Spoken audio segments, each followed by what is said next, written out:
and I thought of Bullet Bill. Like if you see someone in a speed tuck, it kind of looks like Bullet Bill. So I just put Bullet Ooh. Bill as my name. Put a pause on that, Bullet Bill. Welcome in, everyone. This is the ESK8 UK live show. My name is Carlos. I go by See the Bridges. And as we were just hearing, we got Bullet Bill on the show today, along with always Silent Suki. Hmm. So what is this? So the origins of your name was you needed this a sign up name to go on one of your race for one of your races. Yeah, it was my first actual professional race that I signed up for. It was the Mini PEV Games. It's in Toronto, and I just couldn't think of a name. I needed a nickname for the sign up thing, and I was thinking of how I look in a speed tuck. It kind of looks like Bullet Bill.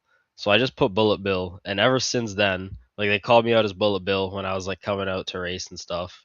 Ever since then, I've just been using Bullet Bill as an alias, and it's my name on my Instagram too, like under my username, like it's put as my actual name. So All that's right, how I chose Bullet Bill. that's a pretty cool way to select your online name. Meanwhile, my name over here, I'm like, yeah, I just came up with this in high school. It's a play on words with my full name, but like See the that's way bridges? cooler. See the I like bridges. it. See What's your los full name? puentes. You got to see the bridges. It's Okay, I bridges in like Spanish. So yeah, I like. I thought it was super clever, but Mhm. that's way more fun. You're literally the bullet bill in your races. All right, you are also saying that was your first professional race. Does that mean you're a professional e-skate racer? I mean, yeah, I am sponsored with X-Way. I unfortunately didn't get to race this year because ESK8 was canceled, but I've been training with them. I'm gonna be hopefully racing with them next year. I imagine ESK8 is gonna be happening. So yeah, I've been training with X-Way. I have a board from them right now. I have the Atlas Carbon V2 with an aux pack on there. Really nice board that they That's a gave me. monster. Oh yeah, lots of That's a fun. monster, but what is that? Like it's like is it a 14S, right? It's a 14S It's like 8P or 12S. something or 12S. It's 12S. I want to Something say insane. 12S 8P. Yeah. Hmm. Absolutely incredible board. As someone, my background is typically more just flowy skating. I am not a racer by any means, Hmm. but I love the range on the Atlas with an aux pack is just absolutely incredible. Hmm. Hey, I Like, appreciate like low speed carving as well. I'm not just all about going fast. And people see the board with the aux pack. If you know what the Atlas with the aux pack looks like, it's bulky. It weighs like 60 pounds. But with the double kingpins on there, you can still carve. You can still carve and like snap it around and turn on a dime. I can I can do like a U-turn on like a small like a single car wide street, no problem. You can do circles. So it's maneuverable. It's more maneuverable now than you're you'd expect from now board you're that big. speaking my language, See, all I right? know Like you'd like that. I know I I'm really a love to carve. And I got big I'm a fat little tires on ripper, there too. like Oh yeah. give me my little cruiser with my Lin Power Zephyr. My buddy just picked up a Lin Power Max, and I Oh. didn't believe that you could be so nimble on a board that big, and he Mhm. proved me very wrong.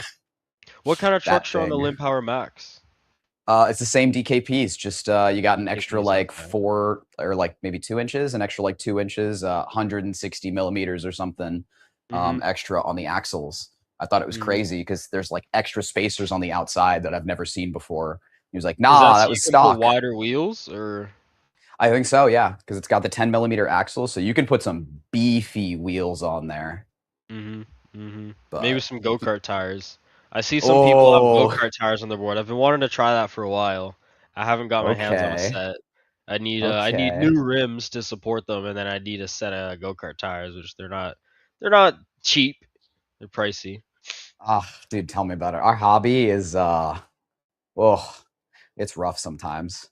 Mhm. It's we so my buddy was like, I'm gonna buy like 5 sets of wheels. Because he's Mm. like, he likes the 85s that Urethanes? come on the Lin Power. Yeah, he likes the 85 urethanes that Mhm. came on the board. He was like, I want to branch out a little bit. So he picked up some B's, knees, 90s, 90 Mhm. millimeter orangutans, and then also the 90 millimeter boa hatchlings. Mm. They weren't I wouldn't say not to his liking, but he's also been waiting to try out his all terrains now. And I'm like, Mm. Ooh, buddy, you're coming over tomorrow. We're gonna skate all over my city. Maybe you Hmm. might want the AT wheels. We'll see. You got But rough roads over there? we do have rough roads here in Philly. It is I have to be very particular about which routes I take just because I'm on top of being a carvy person. Hmm. I'm also exclusively a urethane rider. I don't ride on AT wheels at all.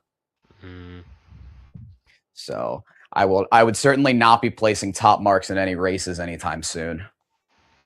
That's fair. I honestly used to be the exact same way. I was a urethane purist because I love carving and I love sliding. I came from downhill skating. So I really liked being able to slide out, and I just like the feel of urethanes, how snappy they were. Whereas on tires, like I mostly ride tires now, but I still can admit and notice that on tires there's ever so slightly less responsiveness, just because you have the squish of the tire when you lean, kind of absorbing some of your inputs. But it's just the roads here are so bad, and I really like exploration. I like being able to just go wherever. Most of the time, when I'm riding, I won't have a destination. Like I'm just going out to enjoy myself and just going wherever the board takes me, wherever I feel like. So that's why I mostly ride tires now. Because it's just so annoying when you're cruising, you're carving, you're having a good time, and then you just hit like crappy road. Oh, dude, it's always the worst. Here in Philly, we have surprise. You'll get a random surprise. Oh, there's a cobblestone street up ahead, and you hit it, and Mm, it's the worst decision you ever make trying to hit cobblestones because I ride with a lot of one wheel mm-hmm, riders, and they're just like do do do do do, just gonna ride over this cobblestone, and then I hit it, and I'm like the whole mm-hmm, time, just mm-hmm, absolutely regretting my life decisions to try and follow with the one wheelers. mm-hmm. Yeah, there's like three cobblestone streets, two or three cobblestone streets in my immediate area, and they're just crap on urethane.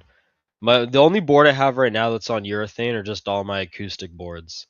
So I'll take those out sometimes, and it's just terrible.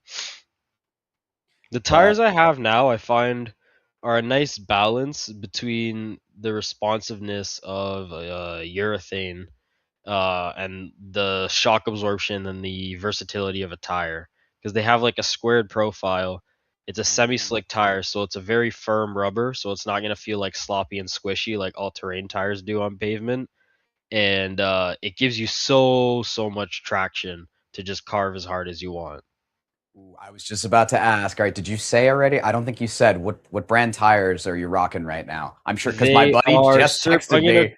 go He's on. I'll listening screen in. share. I'll screen share to you guys. I think I might have. I was gonna say Suki is linking in all of our or all of our mentioned brands. So Hmm. if you They just happen to are. know I it off the have the top of your name of. head, ooh, let's go. Let's go. It Oh, we're getting a live demonstration. is the Surf Shark. It's XL. They're made by XL, and they're called the Surf Shark RSV2. It's a RSV2s. Okay. 165 by 62 millimeter tire. It's got a nice square profile. I So for don't my burger enjoyers, I know. think that's a 5-inch tire. Somewhere around there, probably. I'm gonna check my Instagram. I don't think I posted pictures of these tires specifically, but they're probably visible if I zoom into my recent track pictures. Let me Because see. when you mentioned the squared off profile, I was thinking that maybe you were riding on the not the Meepo race tires, but the oh god, the ESK8 Con guys. Didn't they did a specific set of racing tires too, didn't they? Mm, they might have. I think I know which ones you're talking about. There's a lot of tires out there on the There's a market now. couple. Yeah. There's a lot of tires on the market. I know X-Way even has their own squared tire that's even better than the one I got. It's even wider than the Surf Sharks. I'm gonna pull up on here recent photos I posted. Yeah, you can see it there if I zoom in. Brand name. You said they were XL tires? Yeah, it's spelled like just an X and then cell. Oh, XL. Yeah. Oh, the M Boards Novas are the ones that I was thinking of. Suki found. the squared Mm. tires that I thought you were going to be riding on. Can she screen Because share them? she's got it linked in the chat down there. Okay, perfect, perfect. I'm just trying to get this picture up so I can screen share it. It keeps trying to zoom in. It's not letting me zoom into it. But okay, so pivoting slightly from the tire talk, you said you used to also be a urethane purist. Mm-hmm. You loved sliding. As someone that Mm-hmm. I'm currently in my baby steps, I am still learning. I'm now learning how to slide on urethanes for the first time. Mm-hmm. It's let me tell you, it's been quite the learning experience because my two main boards, I've got the Lin Power base, and I've also got a Variel RS Pro that I ride on 105 what is it, the Mad Maxes. Mm-hmm. Um, and let me tell you, I didn't think it was possible to slide out the 105. So I when I was went just down gonna to the ask about that. 85s, Mm-hmm. yeah, when I went down to the 85s, it's been eye opening how much easier and how much more aggressive I can be. But so what in your eyes at least, what are the biggest differences between riding urethane on, like you said, downhill longboarding versus electric longboarding? Like, do you find that there's like a big did you ever find that there was a big difference coming from the more analog side of the sport? So yes, absolutely, and it's because the boards we're riding, even on the lower end of the weight spectrum, are so much heavier than anything a downhiller is going to be riding, or any sort of like free ride, just cruising, anything an acoustic skateboard. An electric is going to be a lot heavier, so you're just gonna. It's a lot rougher once you get onto a rough road. It's a lot rougher on you, and it's a lot rougher on your equipment to be on urethanes because like these boards are like weighing 15, 20, 30, 40, 50 pounds maybe depending on what your battery setup is. That's So just your that's Atlas aux the pack. yeah, yeah. But I mean, even if you don't have an aux pack, I know like I want to say the average is probably like around 25 pounds or so for an e-board. Okay, so But my acoustic buddies are mm, riding in luxury over there, riding in comfort. yeah, it's surprising how much if you've only oh yeah, the XL. Oh, these are it's the Surfshark V2s though. The right company, wrong tire model. See if she can find. What was what remind me what I was just about to say. So main differences between long hill downboarding urethane versus e-skate urethane Right. boarding. So once you have urethanes on a e-board, it's just there's a lot more shock, especially if you're on hub motors. But even if you're on belts or direct drives, yeah, you need bigger wheels to compensate. And the traction is different. All of your braking is coming from the rear. All of your acceleration is obviously coming from the rear. Whereas on a downhill board, you're not going to be just braking from the rear. You're going to be sliding to stop. So you're using all four of your wheels to stop. Whereas on an e-board, unless you have four-wheel drive, which is there's some, but it's not the standard. It's mostly uncommon for this year, like your average e-board is just gonna have two-wheel drive, so you're gonna have just less traction for braking if you're on urethanes, especially like a smaller urethane, like 85 millimeters. So that's fine if you're keeping it under like 30 kilometers an hour, 40 kilometers an hour, even push up to like 50, that on a smooth road only, that's gonna be fine. But if you want to do higher speeds consistently, you want to corner at higher speeds, and you want to be able to do higher speeds on rougher roads, which over here in Hamilton, it's all rough roads. You'll see the benefits of a tire. All right, maybe I will have to cave. Okay, we've talked a little bit about this, but I am curious. What inspired you to make the transition from downhill longboarding into electric? Like, what was your driving force to go from acoustic to electric? Oh, there we go. That's the tires. Those are the tires RS2s. I have. Now mine look a little bit different because I have them stretched. If any of you guys are into the car scene, you'll know what I mean by that. My rim is for a 70 millimeter wheel.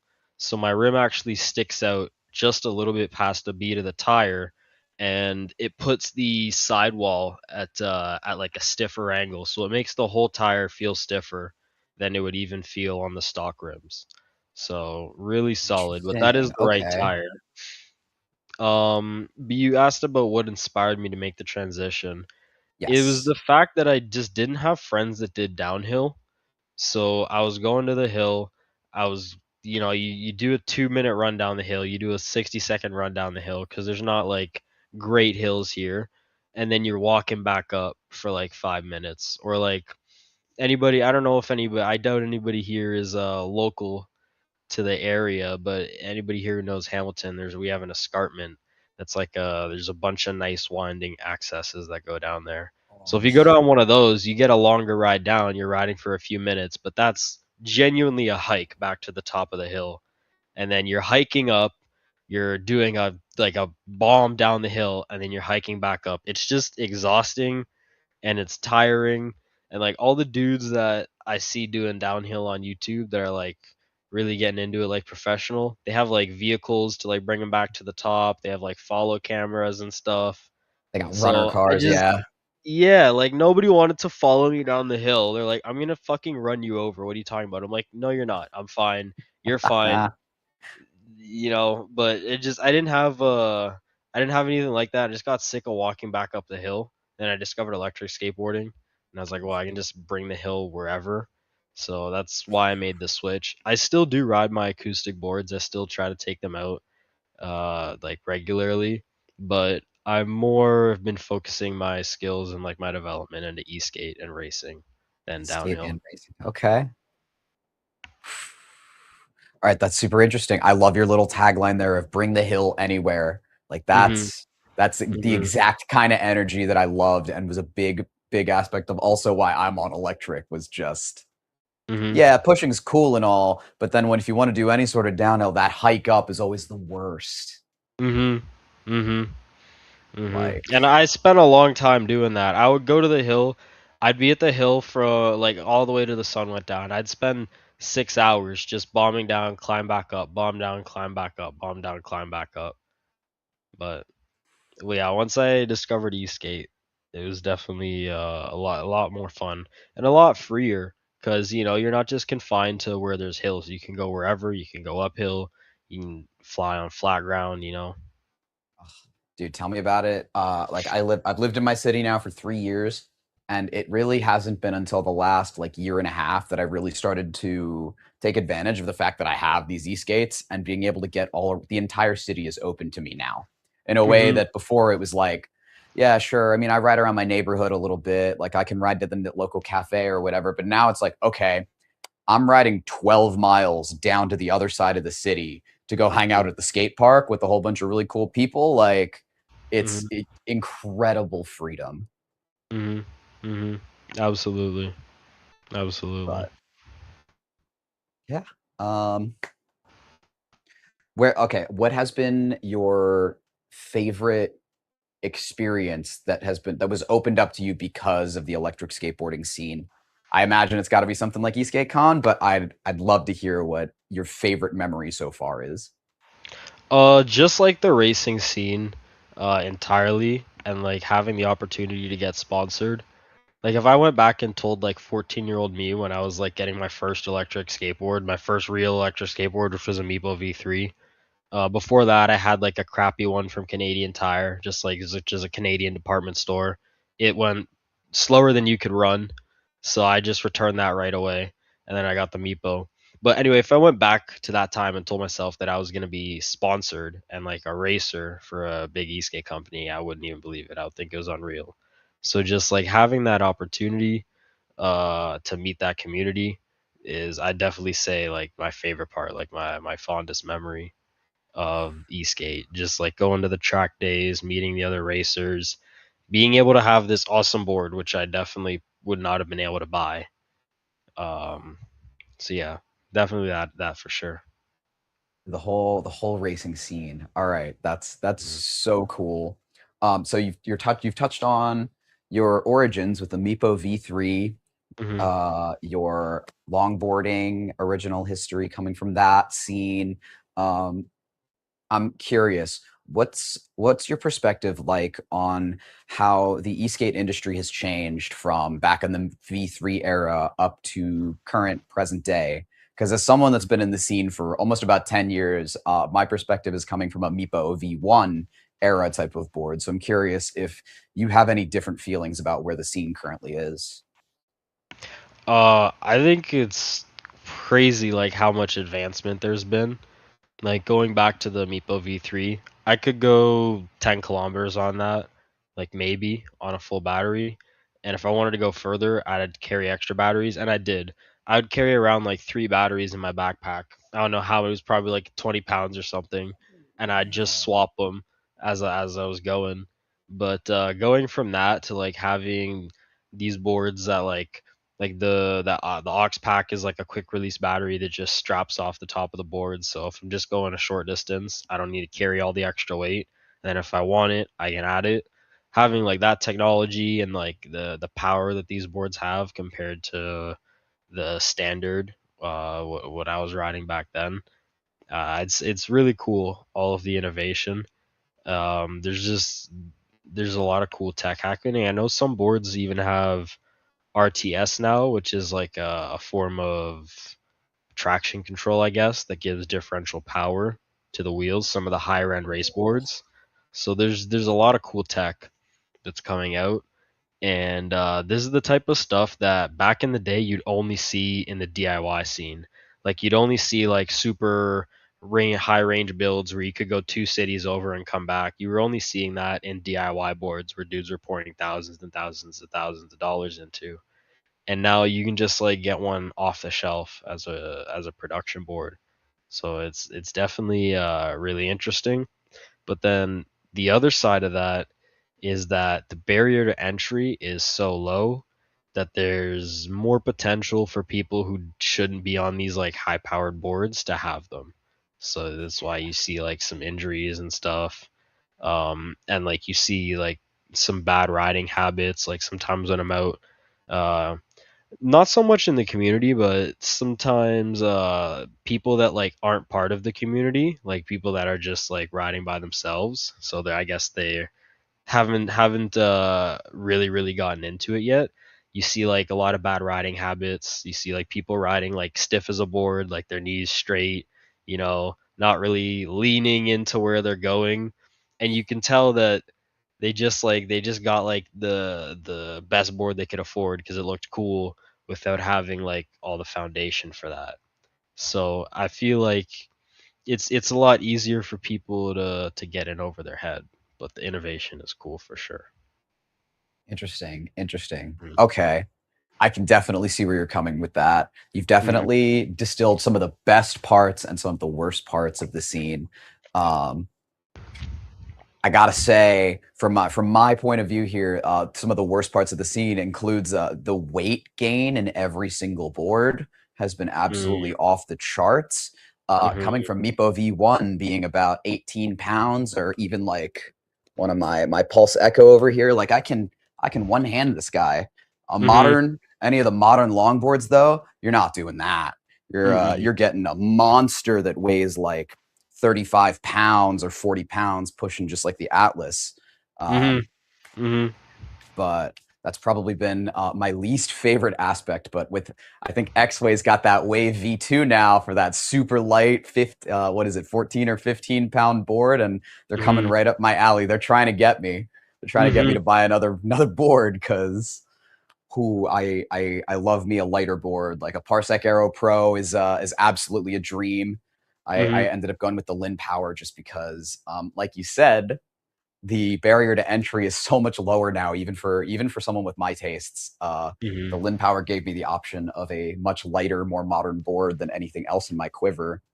Um, but definitely the connectedness between today and what it was back in the Meepo V1 days is just a night. It's night and day. Being able to come on to the ESK8 UK live show and come talk about my favorite sport is like something that I wouldn't have imagined I'd be able to pull off looking back at the Meepo V1 days, because just like you said, it was only the people dropping thousands of dollars into custom DIY builds on the was it the Electric Skateboard Builders Forum? Long Yeah. gone. You're never gonna. Who was that? Inertian owned that forum. Mm-hmm. Um, Mm-hmm.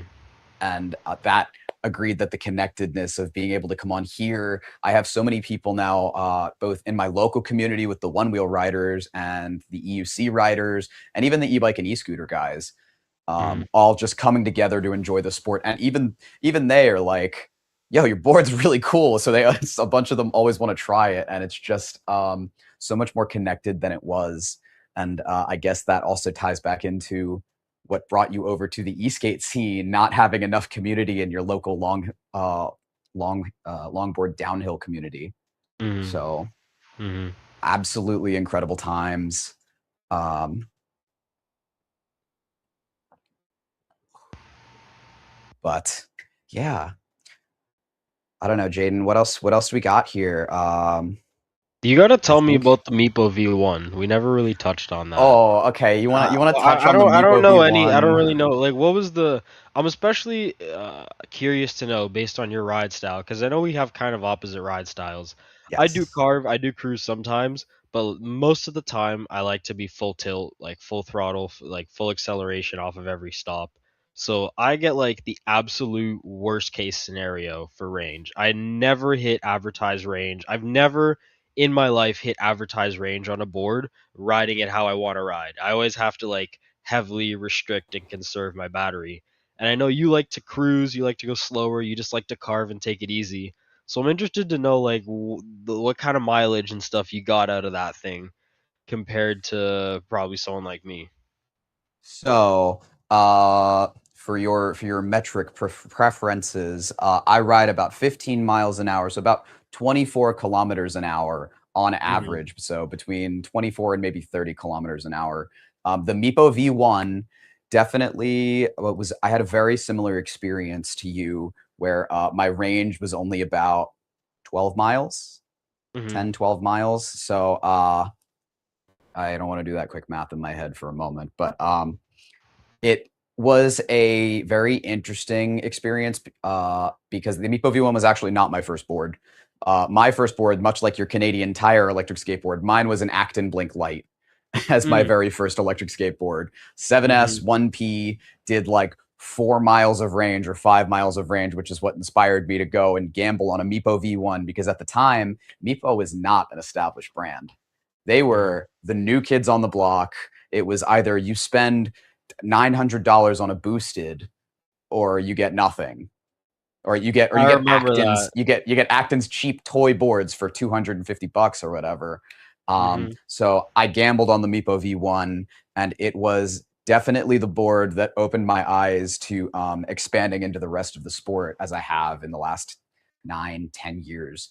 The board itself definitely met, I'm going to say, all expectations, because much like you touched on with the barrier of entry being a little too low and some people not being the best stewards of the sport or their own safety, Mhm. I too was not the best steward or the most responsible with my Meepo V1. I had almost no skating experience. I had my Acton Blink Light for like maybe a month and a half. So I could kick push a little bit. I could drag tail stop.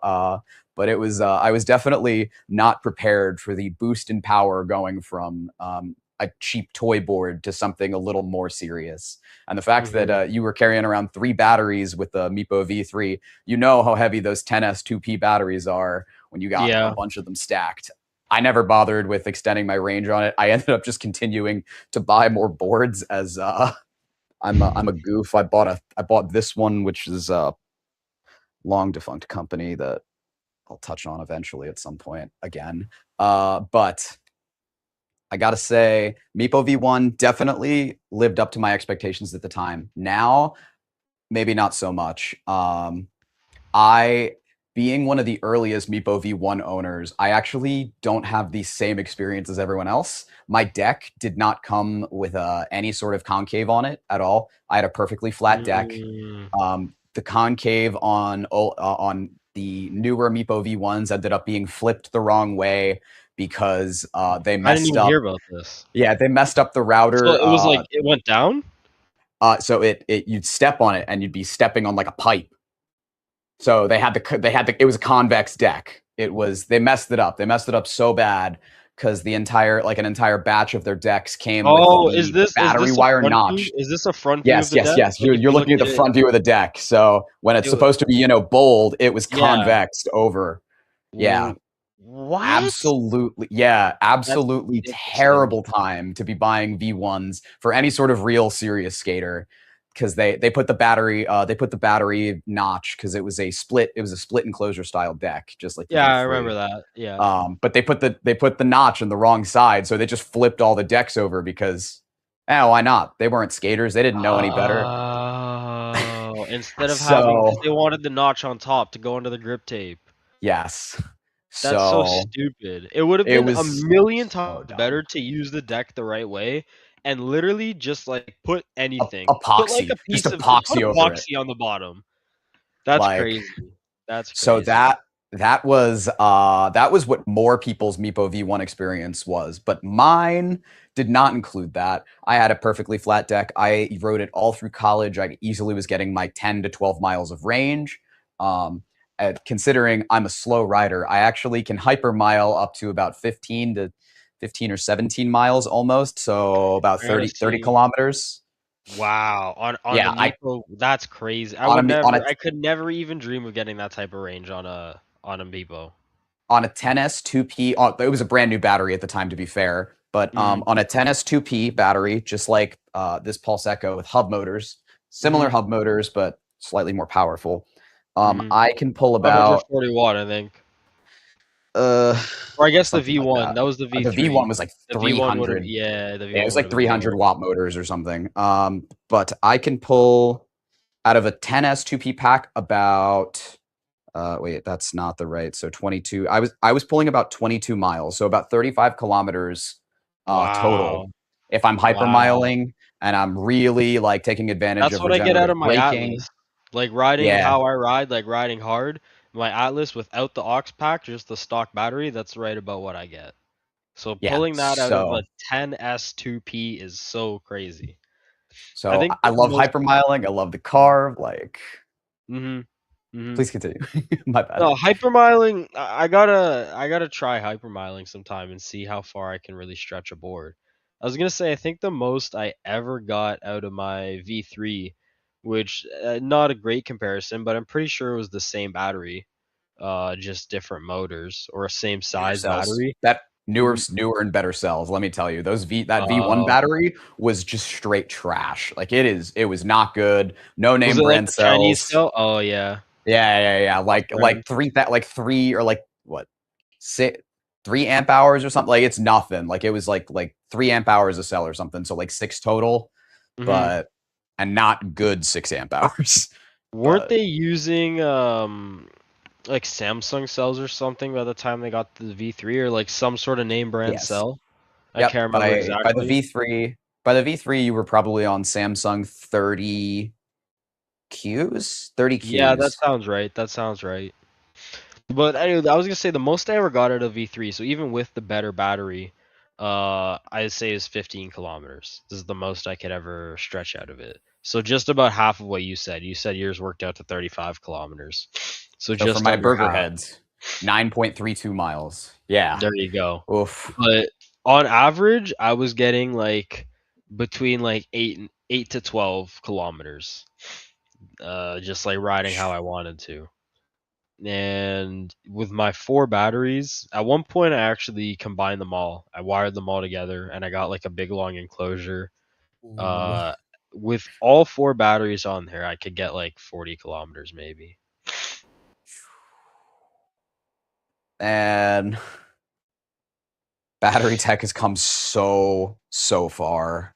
Mhm. Like the Mhm. Lin Power rocking the freaking 50, the EVE 50 E's. I believe I'm on the 50 E's. Is just a night and day difference. Having 10 amp hours and a very similar form factor, a little higher voltage, but very similar form factor is just incredible. How much Like range do you get out of that thing? The Lin Power. the Lin Power, I can pull between 25 and probably 30, just because I Miles? don't. Yeah, And then I don't that's pull. is it 12S, 13S, 14S? What is it? It's a 14S 2P. 14. So 14S. what did I just say? Good About range. 20. So maybe like 28 miles. So about 45 kilometers. That's really good. That's Yeah. really good. So I What's really the pushed it you said average speed would be like 15 kilometers? just about. Yeah. So because I just and the other aspect is I haven't done a proper range test because since I've started skating in the city, we stop for charge spots that we know all the public charging locations in the Mm, community, and mhm. we've got most of them documented on maps throughout the community. Just we've got websites hosted for a couple of spots. Oh Um, yeah. Oh but yeah. so effectively infinite range. The freedom aspect that you talked about earlier, so freeing. It's Mhm. just wild. Mhm. But Better than a car in any big city, honestly. You're gonna be yeah. quicker on a board than you're gonna be on a car with traffic and just all So this construction. when you're riding around, are you the type of rider that likes to ride in the traffic or in the Absolutely. traffic and bike lane? Yes. Yes. Okay. Okay. Absolutely. I So love then you get it. You get the yeah. weaving through the cars, and then Yeah. when you get stuck at a stoplight and the car is honking at you, and you're just like, Mhm. "What do you want me to do? I'm gonna get to the next red. I'm gonna get you to the next red light anyway." Like, Mhm. Mhm. oh, Usually, I just look both ways and I go, because if it's good visibility, you yeah, for just sure. treat you basically follow like how cyclists do. You treat stop as yield and reds as stops. Obviously we would never do that. We are obviously talking hypothetically, and in This is Minecraft hypothetical we would never actually in run red Minecraft. lights. In Yes, Minecraft, I'm in just Minecraft. Yeah. yes, of course, of course. But no, it's I definitely like just like the chaos of city riding. There's just always something going on. I like to just cruise on like a path, down by the waterfront sometimes, but it can get Oh, boring only doing that. nah, see, and that's why as a carver, I'm always skating down by the water paths, and it's the absolute best. Even though Mhm. some of our water paths are the most bumpiest roads I've ever felt, but when you're just going back and forth and just hitting that perfect zigzag, and the bumps almost feel like waves. You almost feel like you're surfing, as if Yeah. I've ever been surfing before. But it's what I imagine that surfing would feel like. Mhm. Mhm. Mhm. But yeah, so Meepo V1, better range than advertised than what I remember. The battery Mhm. cells were junk though. That definitely doesn't hold up in the same way that my other older boards hold up. Mhm. Um, and the jump from the V1 up to that V3 definitely brought Meepo from that plucky little Chinese upstart that no one has ever heard of to this is a legitimate consumer brand that has a Mhm. shot at putting a dent in Boosted's market share, until they tried to launch a scooter and went bankrupt. Mhm. Mhm. Uh, Yeah, I remember when Boosted was like the only name you'd really hear in boards. That was like kind of the Boosted was almost synonymous with electric skateboards. And I remember every board that came out, no matter what market or audience or price bracket, whatever it was, it got compared to the Boosted board. It got compared to one of the Boosted boards. But yeah, the Meepo was nice. It was powerful at the time. I don't like the company now. I think they're a shit company. I think they've kind of come full circle. They were like a Chinese upstart that was like kind of putting out crap boards. Then they started making good stuff right around their V3 and their Mini 2. I don't know if you remember the Mini 2. Right around that yes, era, yes. they also had the I never got it, but I wanted it so bad. The all-wheel drive. Right around that era, they were making good stuff, and now I think they put out crap again. And the any of the repeat viewers will know this. I think Meepo came up on the last show, and I said the exact same thing. But have you seen any of the controversy, I guess, surrounding newer Meepo products? The Have you only seen like the controversy, broken trucks and stuff? yeah, Broken I've trucks seen. shearing off at the axles, urethane sleeves delaminating, trucks snapping off at the kingpin. I think I saw a broken deck. Just anything. It's just Unfortunately, what's that? Which unfortunately board is for that? me, my Riptide V1 DIY is based entirely on Meepo hardware that I did not find out the controversy Uh, for until after I had purchased and built out the board. So what I'm happened just there? Did you It looks like your axle's still on there. What are the Oh, bearings or it's the something? board's just not done. So I'm Oh, dreading the it's this is way too minty. Suki's okay. Riptide deck is just sitting in my apartment because she really wants to steal this deck from me. Mhm. Um, but yes, I was not made aware of the controversies with the axle snapping and the kingpin issues until after I decided to use Meepo as my base for my next cruiser board. I But will say, in the interest of objectivity, I still think Meepo's probably a crap brand, and avoid them all around. But I will say, in the interest of objectivity, I'm pretty sure all those issues I saw were with the hub motors. So if you have belt motors on there, you might fare better. Might be different hardware. Might even be, I don't know this. It might even be manufactured in a different place or something. But I just all the issues I've seen, I'm pretty sure have been with the hub motors. So I you might be wish safe, you might I not. wish I could I'll give cross them my the benefit fingers of a for doubt, you. but the from all the controversy I've seen, it's all of their cast trucks. It's not just the hub motors. The hub motors Mm, do have their issues in a very similar way to the way that the Acton Blink boards used this had the same issue where they used screws as their primary mounting hardware. Such a dumb decision to not have a through axle at all. Um, huh. but I think I might be cooked. Those trucks are probably going to be the first part to go off of this board uh, Mhm. once I finally do get it roadworthy. But Mhm. no. I think it's unfair to call Meepo a completely crap company. I think that they really did so much for the e-skate industry at the start that it would be a disservice to them to not say that they are at least second in importance to Boosted in I the don't industry disagree on the with whole. that at all. I don't disagree with that at all. They made a good legacy, but as it stands currently, there's nobody that I would recommend to get a Meepo board. There's Not nobody at even a all I'd hurricane? recommend to bid a No, Meepo okay. board. Not at all. I'll tell you why.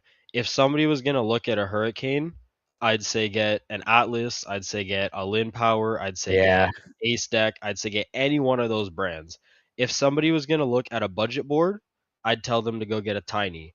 The Wave is great for a beginner, but it's not a budget board. The Atlas, the whole X-Way lineup is more focused on quality, they make a more premium product, and the software is very refined. A lot of thought goes into the software in the boards. So it's the point being that it's not a budget board. So if somebody was No, saying, I just want to spend the least amount of money, I'd say go get a Tiny, maybe even go get a used Backfire off Facebook Marketplace, get a used WowGo. yeah.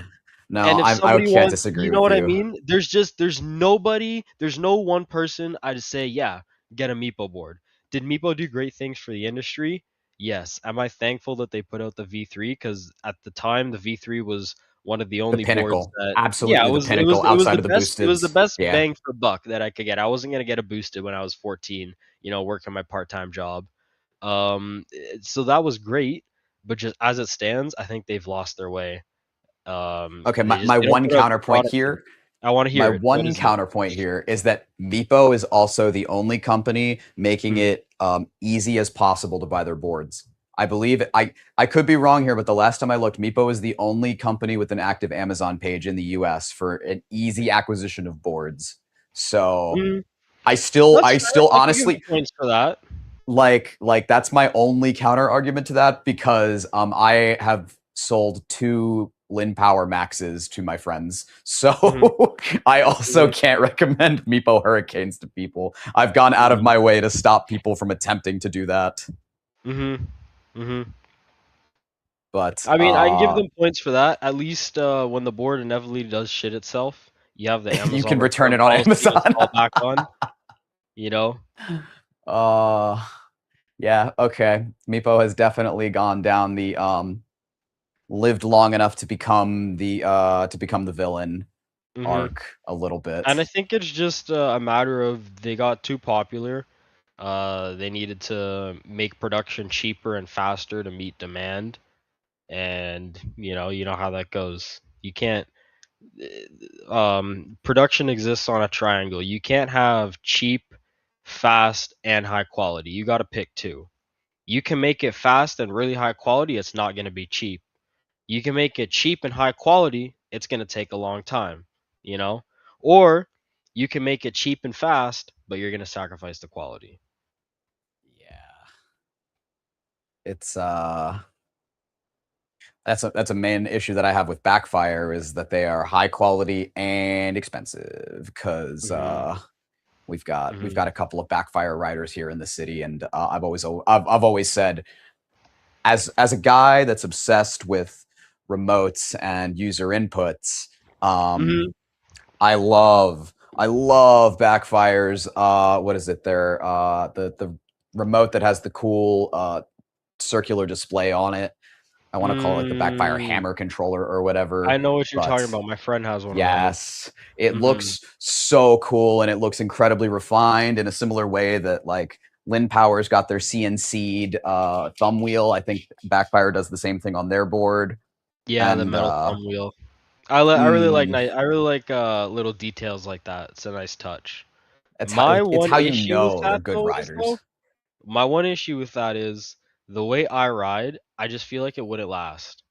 Like I need a controller that can be thrashed around. Like we just had on the show last week, I had a fall where I had to like kind of roll and then I slid it out. And I like you know, I do track, I do a bit of off-roading, I like to slide. So sometimes I'm doing stuff where I'm like even expecting that I might fall, like I'm trying something new, and I just feel like a remote with a big screen on it wouldn't hold up. Uh, I just feel like it's a broken screen waiting to happen. you're not That's my wrong. only gripe with it. But when I saw the controller, I was like, wow, that's the nicest looking, like most like refined E-skate controller that I've seen. You know? Like as much as I also give Evolve a lot of flack for their sudden break lockout issues. Yeah. Their split trigger style remote is also one of the nicest feeling remotes I've ever gotten the chance to hold. So Is it? Have you used it? I did not get a chance to use it. We met an Evolve rider down at the skate park in South Philly. I Hmm. didn't ask him to try it because he was in a rush, so he just stopped to talk to us for like 5 minutes. That's fair. Um, That's but fair. I really wanted to use it because Suki has actually told me that she thinks Evolve has the best carving trucks on the Suki market, can talk. despite it's a secret. It's a secret. Yeah, Silent Suki can speak during our Suki said she's pre-show. used the Evolve controller though, or No, no, no. Maybe the Evolve controller, but I believe she said that the Evolve trucks are the absolute best in the industry. Just okay. because I was really trying to talk up the DKPs on the Lin Power base. She was like, "How do they Hmm. compare to an Evolve?" And I'm lacking in that knowledge department. I still have not ridden on an Evolve deck just because Hmm. for my own safety and the safety of all my remotes, I refuse. I'm too scared Hmm. of potential break lockouts. That's fair. I'm not really interested in riding an Evolve either. I do want to say I haven't tried an Evolve. I haven't had the opportunity to try one, so this could be taken with a grain of salt. But I don't particularly like the split brake and gas design. I just don't see a benefit of it. Interesting. Maybe if they were gonna put front brakes on the board, so you could have brakes and actually have a scenario where you could have brakes and Ooh. gas at the same time. You know, maybe for sliding or doing a burnout or Ooh. something. That would be cool. But as it stands, your motors are on the back. Your motors are your brakes. There's no scenario where you need gas and brake at the same time. So having them split just doesn't seem to make sense to me. I don't see a benefit of it, and I don't know. I feel like there's a reason why every Eastgate remote more or less looks the same. Usually, when you see Sure. a bunch of different products that all look the same, it's because the design's been figured out, right? Like think of game controllers. Yeah, you have different stick positions for the Xbox and the PlayStation, but by and large, every game controller looks the same. The Steam controller, the Xbox controller, the PlayStation controller, because it's like Solved it's a equation. good Yeah. design, right? Every wheel's the same shape because we already found the best way to do it. So I feel like that's kind of the same for e-skate remotes. I feel like having it on the wheel is just more intuitive. And I say that even I used to be really into RC cars, so I've operated The brakes G2B. on the yeah, I've operated Yeah. brakes on the trigger as well, and this just feels better, in my opinion. That being said, like I said, I haven't tried an Evolve controller. I did have a boosted, I did have a boosted board at one point, and they have a trigger down here, not for brakes. It's a dead man switch. If I get my I controller, love I love the Dead Man switch. they have a dead man switch here, so kind of like again, that's another thing. I didn't like it. When I had a boosted board, I literally taped my dead man switch. I wrapped it in tape and I just had Uh, my dead man switch permanently engaged. Cause I don't know, I just the way I held the remote. Sometimes I wouldn't be putting enough pressure on it just naturally, and then it would disengage. Like I would go for that's brakes or gas or something. so So like interesting this you is all say that. preference stuff, right? Yeah, This is yeah. all preference. It's not like one's worse or whatever. But in my opinion, I think that this form factor is just nice for the remote.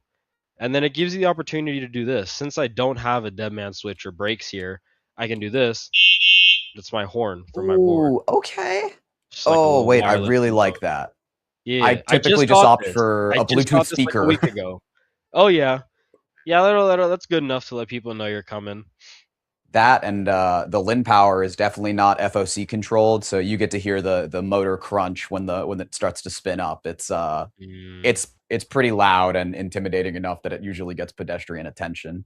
Mhm. But Mhm. I will raise you one thing with the thumb wheel is that I also have been told I've been informed that Suki has the most bizarre way of controlling No, remotes don't and tell me this. with No, uses no. the thumb wheel like This in the is where insane. we found this out when I did my I show gotta with wait. I Never gotta get my Riding, controller back. I and gotta I try gotta one. find I gotta run the show back because I gotta find out exactly what hand grip style she used, but she was like, "No, you're holding it wrong. You got to go like that or something." And it was I was flabbergasted. I was just like, "Why don't you just use a trigger, an actual thumb trigger pull style one instead then?" But That's I don't know. crazy. Maybe Silent Suki would have to chime in the chat in order to defend against these allegations. But Yeah, me and say Neva thought dispel it these was allegations. me These and Neva thought it allegations. was the most me and me and Neva thought it was the most insane ride That's style we had ever crazy. heard. So preferences do go both ways Yeah, is there all you I'm go. saying Like in I that said, it's all sense. preference. It's all preference. That's really interesting. How would you even see the screen? It'd be the wrong way. So fun fact, I'm Louis actually Suki, can you put in the chat if you're a left or right-handed remote user? Let us know. uh, really funny. I am right-handed, but Mm-hmm. because I ride with a flashlight in my hand at night, I actually ride left-handed on all my remotes. And I love my remotes, but I can't see a screen. I can't see the screen. For all for I right-handed can't see the use. screen. Yeah. I can't see the LEDs. Like Mm-hmm. even the Lin Power is the same way. No E-skate company caters to my left-handed use. So Mm-hmm. even my full did I drop it earlier? My full custom remote that I keep teasing on the show, the Mm-hmm. GB Lite, I still can't see the screen because I we catered to right hands. Your own remote. You use I both? didn't She design just it. said she uses both hands. I asked her what hand she uses the remote. She said she uses both hands. Suki out here like Hey, now you got to explain that, Suki. What is that? What do you mean both hands? Do you use both she hands alternatively or at the same time? Can you clarify, please? Both hands. That's not any of the answers I could have predicted. A or Both B. C. The secret third option. hands. I'm sure she's furiously typing up an explanation. I'm just waiting for it to pop up in the chat because Yes, I'm assuming it's got to be two hands like alternating. she's absolutely distraught that I am doxing her Her writing remote usage. style and the fact that she is not just a silent Suki. She does speak during the pre-show. Hmm. Is she gonna tell uh, us? She gonna tell us? Yes, alternating alternating. hands. Yes. Okay. Okay. So But sometimes you can. That's very interesting to me. but I it's only like, use alternating hands if I'm like, I don't know, like I got like cargo or something, or like I don't know. I can't even think of a scenario where I'd alternate hands. all right, speaking of cargo, do you ride with a backpack? Are you a backpacker, or do you have a bag that goes over the over the aux pack or something? Like you use Mm, like an altar bag, like an accessory bag? Because I'm I'll always show you curious how my people riding carry bag. their stuff around. I will show you the bag I ride with. It's about 12 pounds. This is my backpack I always ride with. Oh, I that's a got sick bag. Thank you, thank you. I got a water bottle in there, a charger, a tire pump, a GoPro stick, a phone charger, like a board charger, and then a phone, a portable charger, some tools, just like some extra bolts and screws, Allen Okay. keys, skate tool, and then I Okay, so have you various ride straps prepared. and bungee cords. That'll touch on the other thing you asked about if I put anything on the board. So typically I don't have anything on the board. I just have the aux pack. I leave the aux pack strapped on there like 90% of the time because I usually want to go further. Um, but I do carry bungee. I carry some straps and bungee cords in my bag. So if I pick up anything while I'm out, like shopping, like the other day, I brought home a big bag of cat food. I'll just strap it on top of the aux pack, and then I can Oh, go like that. Or if I'm like when I take my board shopping, I'll take yeah, I'll show you. I got a box that like opens up. I'm picturing like a Just milk like crate, no, foldable it's one. like Oh, a okay, fabric no, box okay. like this. So I'll just like strap it by the things. I'll take the aux pack off. I'll strap it to the board, and then I put all my groceries in there. That is so clutch. That is such a Hmm. good setup. My setup Thank is nowhere you. near as I streamlined was as gonna that ask, because what do you I'm a what do you ride with? fool. I'm a fool. I have the full like freshman 15 backpack. Like it's Hmm. the same bag I've been using since college because I've just been Hmm. too cheap to upgrade to an altar bag because I really want to get an altar bag. Mm. Oh, Black Samurai, AT versus urethane wheels, and thoughts on 2-in-1. Give us one moment here. We could Hmm. definitely touch on that for a moment. Oh But yeah. so my bag weighs like almost as much as my boards. It's kind of obnoxious. I carry around a fast charger. I too carry around tools and nonsense, my water bottle, phone chargers. But I also have some of my work stuff in there because I just use the same bag for work. My one wheel friends also roast me. They're like, you really just need a grab and go bag that only weighs like 10 pounds because Hmm. it's not great. Hmm. But I love my setup. I have one more side question for you, but let's touch on this. So 18 versus urethane wheels. Okay. Thoughts So thoughts in regards to 2-in-1. in regards to two Let's in change it one. up. Yes. Okay. Thoughts in regards to 2-in-1. Yes. I think a 2-in-one's a great option, especially if you're getting into it, because I mean it's best of both worlds. If you can try both, figure out what you like, and then from there you can upgrade. If you like tires, maybe get some better quality tires. If you like the wheels, maybe get some better quality wheels. But I'd say you can't go wrong with a 2-in-one board. Um, as far as AT versus urethane goes, we were talking a little bit about it earlier. If you want to go off road, obviously you're going to want AT, but also consider the roads, like the road conditions in the area you live in. If you have a lot of potholes or just crappy roads, rough roads, even cobblestone roads, anything like that, and you want to go on those regularly and you want to go anything faster than like 20 kilometers an hour, you're going to want tires for sure. Because urethanes, you're either gonna want to avoid those, you're gonna have to go so slow over that bumpy stuff. So if you have rough roads, I'd say tires. If you have really smooth roads, if your roads are really well maintained, and you're planning to just ride the road or bike paths or whatever, urethanes are gonna give you a lot more range. They're gonna give you a lot more board feel, so the board's gonna feel more responsive, and it'll be a more traditional feel to like a normal board. You're not going to be up on like this tall thing because all-terrain tires make your board taller. But yeah, I'd say just road conditions. If you got smooth roads, urethanes. If you got rough roads, tires. Um, that's my thoughts. What do you think about?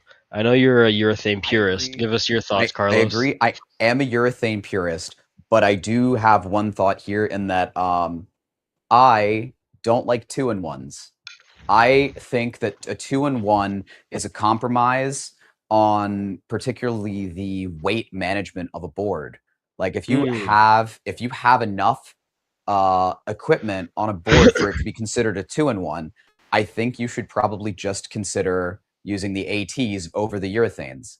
Like, as much as I am a urethane purist and I do not want to ride on ATs, Mhm. when you have a board that already weighs 35 pounds, adding that Mhm. extra like 4 or 5 pounds to throw the AT wheels on there, or subtracting them and just like trying to use urethanes doesn't really fix the fact that you're still riding around on a 35-pound board. Like, I get Mm. it if you want to swap because you think the urethanes are more fun, like I do, and you want to slide and that kind of thing. Mhm. But I think that two in ones should just be sold with the tires as opposed to having the urethanes. I don't think it needs the urethanes if you're going with a two in one. I think once you've already decided to go the two in one form factor, you've already committed to going an all terrain board or using like some high performance street wheels. Mhm. I kind of see what you're saying there. We'll touch on Black Samurai's other question here in a second. I see what you're saying there though. With a two in one, you're either gonna end up with a big board that's better off suited on ATs, or if you go on the smaller end, you're gonna end up with a board that's gonna just absolutely suck the power dry as soon as you throw those tires on, because it was really designed for Exactly. urethanes. So I guess I'd say maybe consider a two in one only if it's your first board and you want to have versatility because you really don't know what you want, and then from there you can fully commit to something. But in terms of like, it's basically a jack of all trades. What's happening with the Suki? What are you doing? I'm trying to talk. uh You're confusing me here. Producer, what are you uh, doing? but yeah, jack of all trades, master of none, I guess is the way to put it. Now to touch And on what were you gonna say, son? I mean, it was just, yeah, jack of all trades, master of none. But in particular, I'm gonna fall with all this All the moving moving around. around. Um, I just I have to add in just the disclaimer that I personally prefer a light board already. So I'm my thoughts here are colored by the fact that I think two in one is already inherently on a disadvantage for me, and so I would just push for the AT wheels as opposed to yeah. And my But opinion's based on the fact that I've become accustomed to riding a 60-pound board with a top-mounted battery. So we're like total opposite ends of the yeah, spectrum here. two And yeah. if you just add up and subtract our biases, it cancels out to zero. We Basic. get a board that nobody we get a board that nobody wants. So the I don't know much about the Lin Power Max, but I know you mentioned the Lin Power Max, Carlos. So I'll let you take that question. Yes. All right. So I think the Lin Power Max is an incredible board for bigger guys at number one. The smaller Lin Power deck just doesn't quite have the support that the Lin Power Max has. It's a much more stable platform, and it offers a little extra flex in comparison to the base, which I thought was absolutely insane. I stepped on Mhm. it, and it's not quite a trampoline, but it's got more inherent flex in it, so the ride feel is significantly smoother, even on urethanes. Mhm. Um, but it's a very powerful board. Uh, Highly recommend it. Honestly, you really can't go wrong with the base or the max if you're interested in the Lin Power Street style boards anyway. Mhm. And as far as my maximum speed I've ever gone on a board, uh, hypothetically in Minecraft, I may have hit 28 miles an hour on a Virreal. Yeah. We gotta go. Did you say it's 60 pounds? Is that how much the Lin Power Max weighs? I didn't think the Lin Power was 60 pounds. I thought the Lin Power was like 40. Oh, I see. You said 28 miles? Yeah, 28 mile an hour. So like 45 kilometers. 45 I see, I kilometers. see. Okay, okay. Got up there. My personal top speed on a board is 62 kilometers. Um, on this board I have right now, my top speed is 55, just because of how it's set up. And I usually have the aux pack on there. so you're not gonna. Oh, you had to do the conversion. I I had to do the usually have the conversion. aux pack on there, so you're not gonna Oh want to my be flying top god. speed with all that weight on there. You're going the speed of a car. Oh That's yeah, insane. For my burger heads, 38 and a half miles an hour yeah. top There you speed from go. Jaden over here. Oh my god. I'm Yeah, sweating thinking about that. Trying to do that it's on your things, fun. you'll slide out. You hit one pebble and you slide out. That's really why I've converted because my average speed now is usually like 45. So like right around where your top was. My average speed will be anywhere from like 40 to 50. Like yesterday I was cruising cuz I had like a bunch of cat food strapped on top of my board and still I was going 40. I was holding like 40 kilometers an hour. That's when I was like trying to be conservative cuz the board felt really unstable with all that extra weight on top. So But 40 kilometers is about 25 miles an hour, basically. there you go. Also, the There you speed go. of a car in a residential. Um, Mhm. Mhm. and me when I'm going absolute full tilt, trying to do my best Bullet Bill impression, and it's not. I can't do it. I get so nervous going that speed. It's But once you make the switch to urethanes, if you ever, sorry, once you make the switch to switch tires, if off, you yeah. ever do, yeah, it will be a world of difference. Because I used to be on a Meepo, if you can believe it, I used to be on a Meepo Mini 2 going those speeds. I would hit like You're 50 all insane. day on You're my Meepo Mini clinically 2. In a insane full doing that on speed a tuck, mini. I'd be like on the road with cars and No. stuff, and it's just like a sketch fest. It's just a sketch fest compared to like doing it on tires. You're like chilling.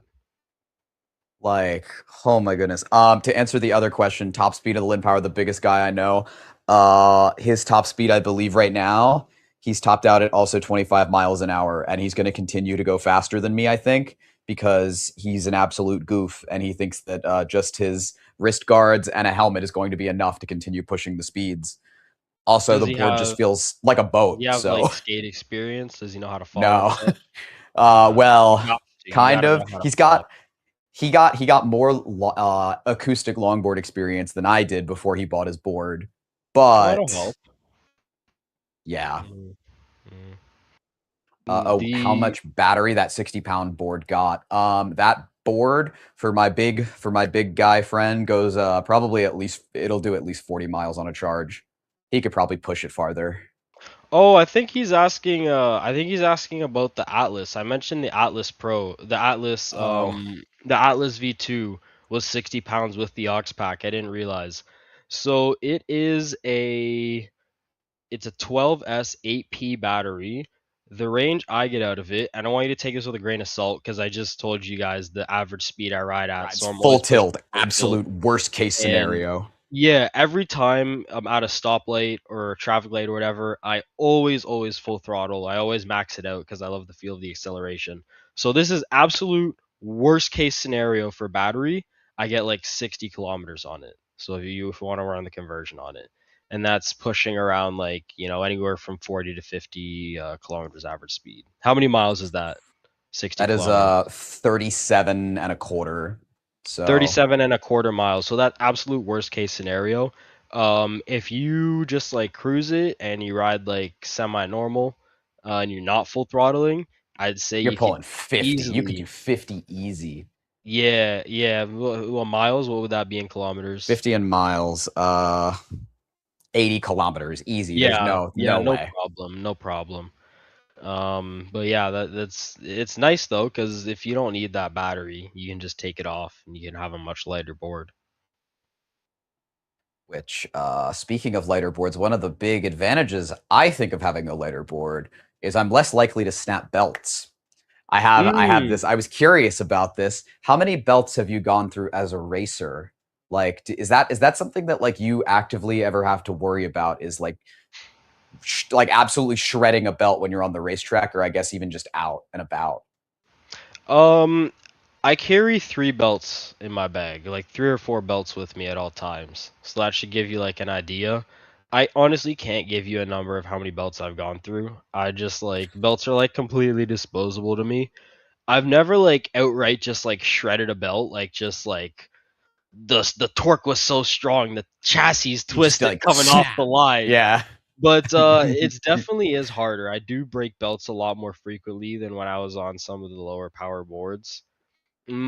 I want to say a belt lasts me like anywhere from like a couple weeks to like a month or two, maybe. Um, Sometimes I'll get them lasting longer, but that's like I said, that's always full acceleration. I'll like lock up the brakes and slide sometimes, and that's a lot of off-roading too. So I'm getting rocks and stuff in the belts that are getting like chewing it up. I don't run any belt covers because, in my experience, belt covers don't keep rocks out; they just trap rocks inside. So your Agreed. mileage will vary, but it's definitely hard on the belts. It's definitely really hard on the belts. And I've been thinking about gear drive for a long time. Ooh. Oh, yeah, He give him some break. Give him a break. 20, 26 or 27 miles an hour. Man, I don't know. Mm. I don't keep track of everyone's top speeds, all right? 25 is the benchmark for me. Once you're riding at 25 mile an hour, that's like, all right, you're serious about this.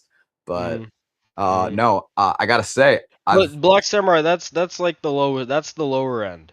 Like sometimes I'll have my belts on there for like a couple months, like a few months, and I have no problem. It's just really depends, especially if I'm off roading. It just depends on if I'm unlucky and I get like a rock in there or something.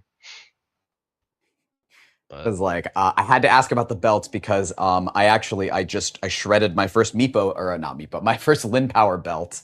hmm Um, just what was that, like last week, right hmm before my trip, and that was so unfortunate because I put like 950 miles on those were the factory belts, and I mm forgot to buy spares.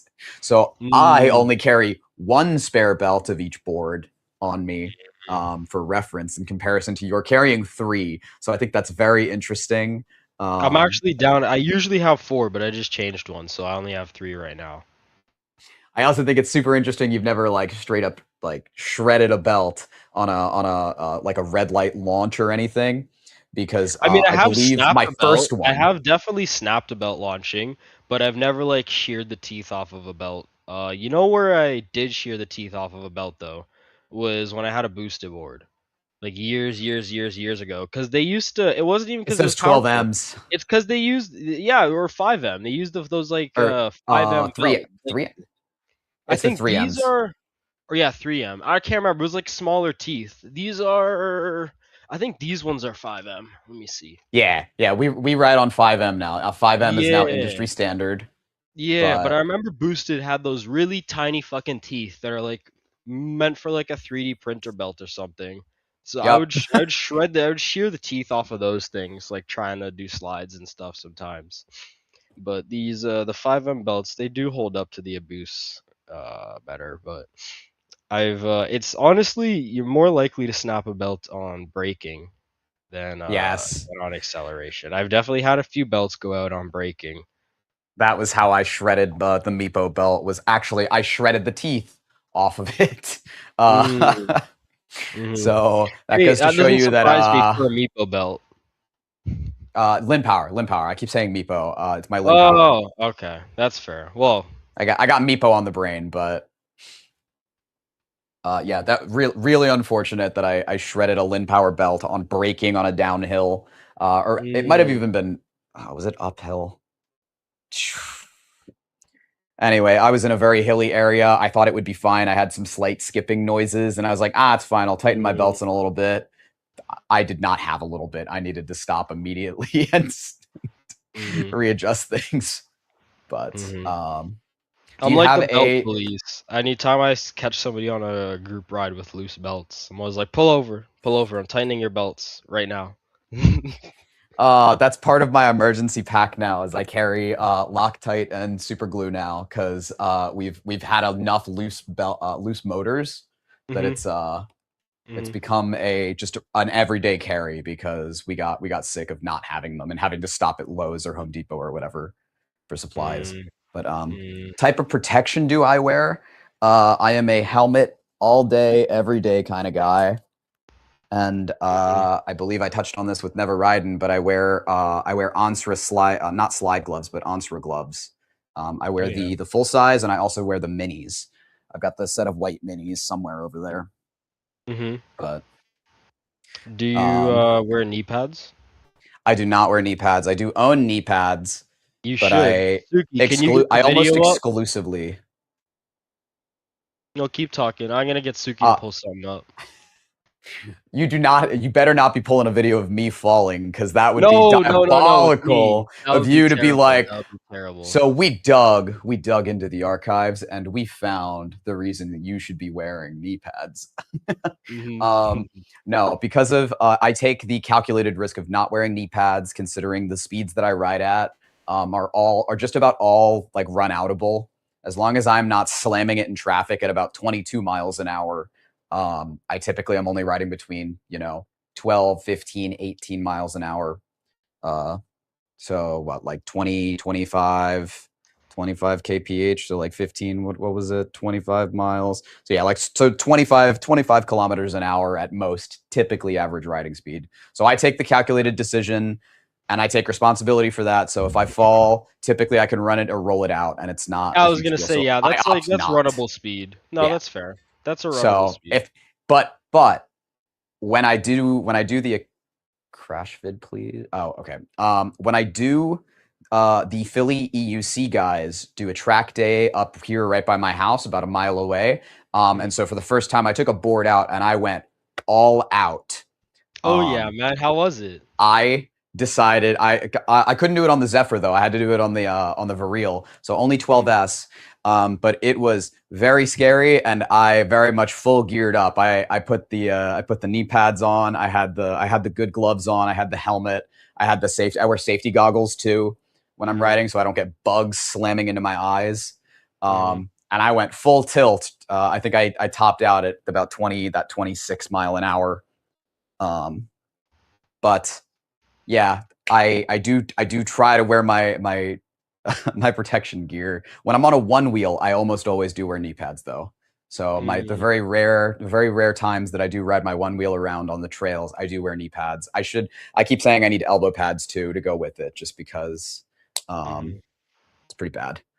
But didn't you say the big guy friend has the same setup with the protection? He does. However, big guy friend doesn't have 9 years of riding experience behind him and ate it when a tree branch absolutely decked him because I brought him down the wrong path. So you win some, you lose some. I think he could use a little more protection until he's really super comfortable and doesn't look like a stiff board when he's trying to carve. Yeah. Yeah. We talked about that earlier. Yep. Me personally, I just wear a helmet. I wear a full face helmet. I grab it. It's a Ooh. TSG Oh, you got Pass the TSG Pro pass? 2.0, and I couple that with knee pads. Dude. Oh, that is. Oh, and you got the freaking action camera mount too. Yes, sir. Yes, Oh sir. man, dude. I just upgraded like all my gear. I have an action cam mount now Oh too for my yeah. 1000. Like, Mhm. and it's been so cool. But I imagine that the racing footage off of that must be incredible. Super fun to Yeah. watch. Yeah. It definitely gets good footage. I just got the couple months ago. I got like the vertical mount, so I can shoot like in a Horizontal or portrait. the Yeah, in vertical mount portrait rather. mode. Yeah. Because I just post on Instagram at the moment. And then with that, I just wear some ProTech knee pads. And I'm just waiting for Suki to get the crash Crash video video up. for why I But should be wearing knee pads. yes, yes. But basically, I used to only wear a helmet. I used to only wear a helmet. And then Yeah. I tore the PCL in my knee in an accident. Oh, here we go. So Oof. I'm coming down the road. There's an oncoming car. There's a pedestrian. He's about to step out from the left side. I don't see him till the last On the left second. I have side. to hit the brakes. Oh, see, I'm looking for And that right side. and then see I go down Oh, and I'm able to just slide. I was completely uninjured. Nothing happened at all. I go down.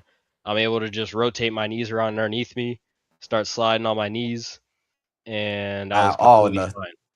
the aux pack also looks like it ate a little bit, but Yeah, so I thought the board was okay. Upon reviewing the footage, I realized that the board actually hit the car. You'll see it when it restarts. The board when I lost traction while braking slid out and hit the car, so I bent the truck. But aside from that, it was it was fine, and I was fine because I had my knee pads on. But I'm Yeah, just waiting for it to loop again.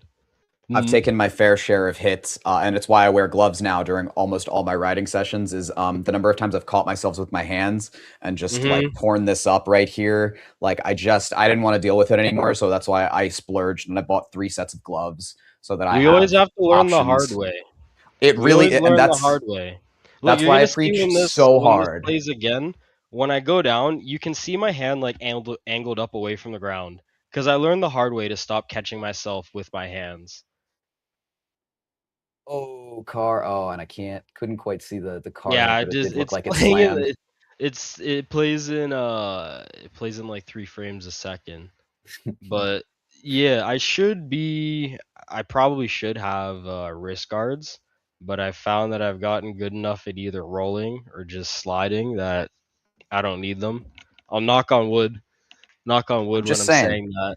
Hmm. When me and Neva talked about all of our safety gear and stuff, we super love the if you go with the gloves, cut the finger off. It makes riding with the e-skate stuff so much easier because you still get the full tactical experience on or Mm, tactile experience hmm. with the remotes and the thumb wheels because I know that was a big thing. That was a big thing for me when I was looking for gloves. I was like I'm worried it's gonna ruin my control, and Hmm. this one has built-in wrist protection on the back, so you get the Hmm. fingers too, and I can still full hand my remote, and I've still got full wheel control. So Oh yeah. I don't know. I'm just saying, I a big Hmm. proponent of the gloves, and I kick all my friends' asses when they don't want to wear their safety gear because Hmm. I don't want to see anyone get hurt.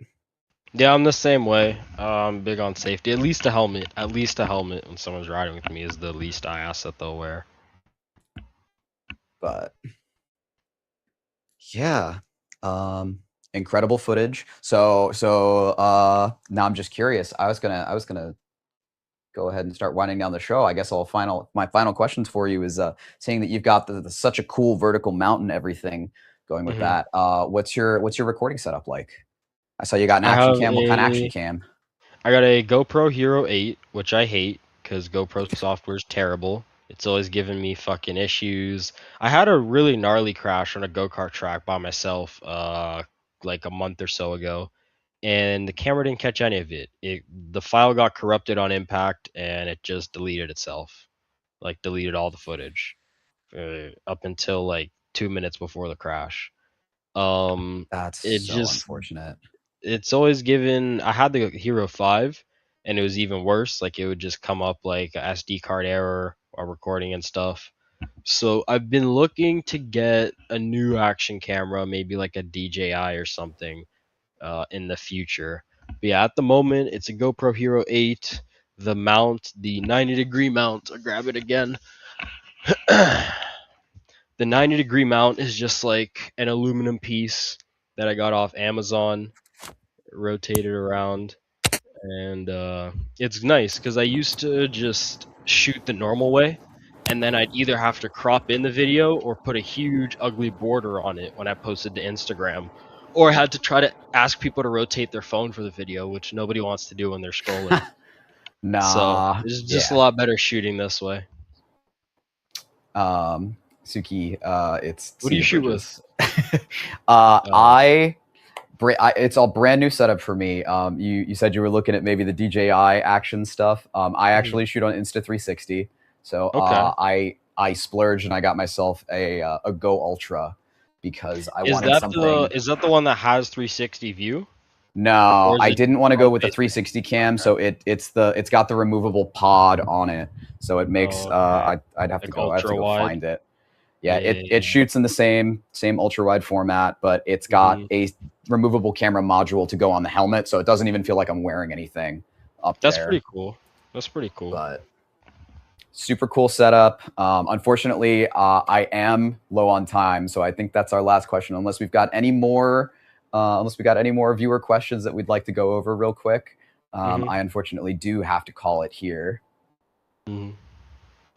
Well, it's been a pleasure But talking with you.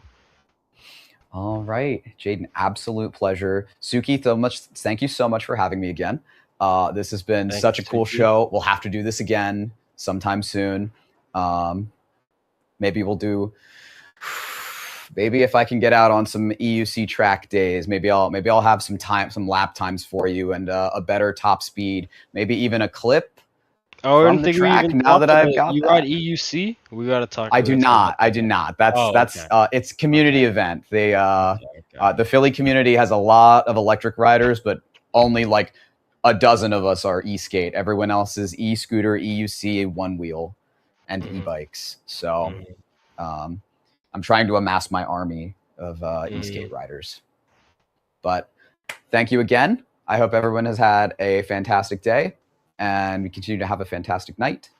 And